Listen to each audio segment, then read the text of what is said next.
वरीय अधिवक्ता संशोधन बिल के विरोध में हड़ताल पर रहे वकील। जिले में अधिवक्ताओं ने अधिवक्ता संशोधन बिल का विरोध करते हुए दीवानी न्यायालय में जोरदार प्रदर्शन और नारेबाजी की। डिस्ट्रिक्ट बार एसोसिएशन के अध्यक्ष सिंहासन गिरी ने कहा कि अधिवक्ता अधिनियम 1961 में संशोधन के प्रस्ताव को सरकार ने वापस नहीं लिया है, सुझाव लेना वापस किया है। अधिवक्ता किसी अंधकार में नहीं रहने वाले हैं। हड़ताल पर होने के चलते न्यायिक कार्य ठप रहा और बिना न्याय के ही अधिवक्ताओं को बैरंग लौटना पड़ा। दिव्यांश पति त्रिपाठी ने कहा कि सरकार वकीलों को सुविधाओं के नाम कुछ नहीं दे रही है, तो प्रस्तावित संशोधन बिल के द्वारा जेल में भेजने का कुचक किया जा रहा है, जिसका अधिवक्ता अंतिम दम तक विरोध करेंगे। तत्काल सरकार इस बिल को वापस नहीं लेती है तो अधिवक्ता आंदोलन को उग्र करेंगे और सड़क पर उतरेंगे। 2 दिनों से लगातार हड़ताल किया जा रहा है। सबसे पहले ये बताइए कि यह हड़ताल क्यों किया जा रहा है? हड़ताल इसलिए किया जा रहा है कि जो अधिवक्ता अधिनियम 1961 है, जो 1961 में अधिवक्ता अधिनियम बना था, उसके लिए एक संशोधन बिल सरकार लेकर आई है, संशोधन बिल 2025 के नाम से।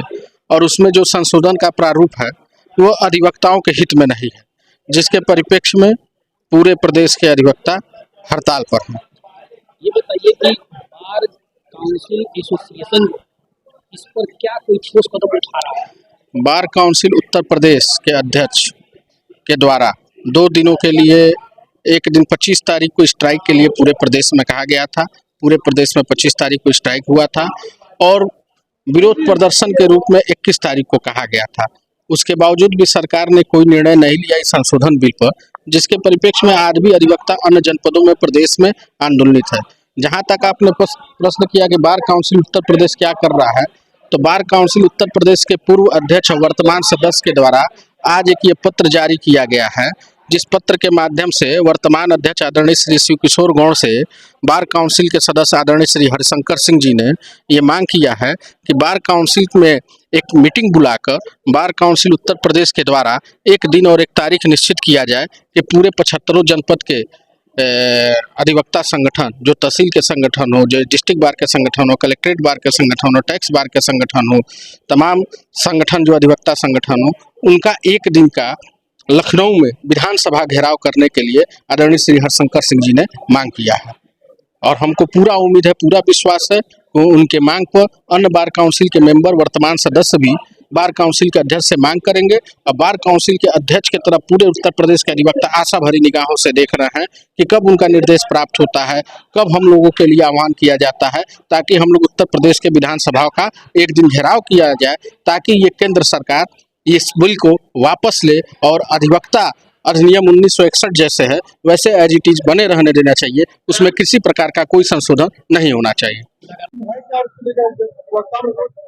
जी जी, मैं district bar association Deoria Kamlesh Singh अधिवक्ता बोल रहा हूँ। मैं ये बताना चाहूंगा कि इसका विरोध इस कारण है कि इसकी ये जो एमएनडी बिल 2025 बनाया गया है, ये कहीं न कहीं हमारे बिल्कुल हित में नहीं है। बिल्कुल ये विरोधी बिल है, जो 1961 का जो बिल था उसके बिल्कुल विरोध में है। मैं बताना चाहूंगा ये विरोध में क्यों है, क्योंकि इसमें जो मैक्सिमम पनिशमेंट है, जो वो 3 लाख तक मैक्सिमम पनिशमेंट कर दिया गया है। अब आप एक बात ये बताइए, या आम जनमानस इस बात को सोचे कि अगर 3 लाख का अगर ये अमेंडमेंट बिल कर दिया गया है, अगर अन्य अधिवक्ता अगर कोई किसी व्यक्ति का मुकदमा लड़ता है और उस मुकदमे में वो हार जाता है और उसका क्लाइंट अगर इस बात को सिद्ध कर देता है, तो उसको सरकार के द्वारा या हमारी जुडिशरी के द्वारा उसको मैक्सिमम 3 लाख रुपया देना पड़ेगा और उसके नीचे। ये कहीं हमारे हित में नहीं है। ये तो ये सेक्शन 24 में भी हमारे में अमेंडमेंट कर दिया गया है। सेक्शन 24 25 की बात करता है, जिसमें ये कहा गया है कि सेक्शन 24 में हम कितना मूल्य निर्धारित करेंगे। एक प्रैक्टिस करने वाले अधिवक्ताओं के लिए 18,000 तक का समय सीमा निर्धारित किया गया है उसके प्रैक्टिस के लिए। उसके भी ये बता रहे हैं कि मैं इससे भी कहीं ज्यादा इस बिल तो या मैं अपने अनुसार 50,000 या 49,000 या 40,000 में मैं करूंगा। नहीं, जिस बार काउंसिल में जो बीसीआई एक स्वतंत्र संस्था है, ऑटोनोमस बॉडी है, उस ऑटोनोमस बॉडी में भी ये क्या कर रहे हैं कि अपने प्रतिनिधित्व को रख रहे हैं और सिर्फ प्रतिनिधित्व को तो नहीं रख रहे हैं, ये प्रतिनिधित्व जो करने वाले हैं, ये जो कानून बनाए गए हैं बीसीआई को फॉलो करना अनिवार्य है। ये सबसे बड़ा इसका विरोधाभास है। हमारा मांग ये है कि 2025 को पुरस्कार तरीके से खत्म कर दिया जाए, इसको वापस सरकार ले। अन्यथा ये सरकार नहीं लेगी तो भारतवर्ष के ये 27 लाख जो अधिवक्ता है, इस सरकार को अगर ताज पहनाने का काम करते हैं तो ताज छीन भी लेंगे इनका। देवरिया के प्रशासन द्वारा कोई आश्वासन मिला है? देखिए, देवरिया के प्रशासन के द्वारा आश्वासन नहीं हो रहा है, और जो हो रहा है वो डिस्ट्रिक्ट बार एसोसिएशन के अध्यक्ष आदरणीय श्री घासन गिरी जी के नेतृत्व में और मंत्री श्री अजय उपाध्याय जी के नेतृत्व में डिस्ट्रिक्ट बार एसोसिएशन के देवरिया के अध्यक्ष आंदोलनरत है और लगातार आंदोलनरत है। और अध्यक्ष जी का यही कहना है कि जब तक ये केंद्र सरकार बिल वापस नहीं लेता है तब तक हम लोग आंदोलन करते रहें।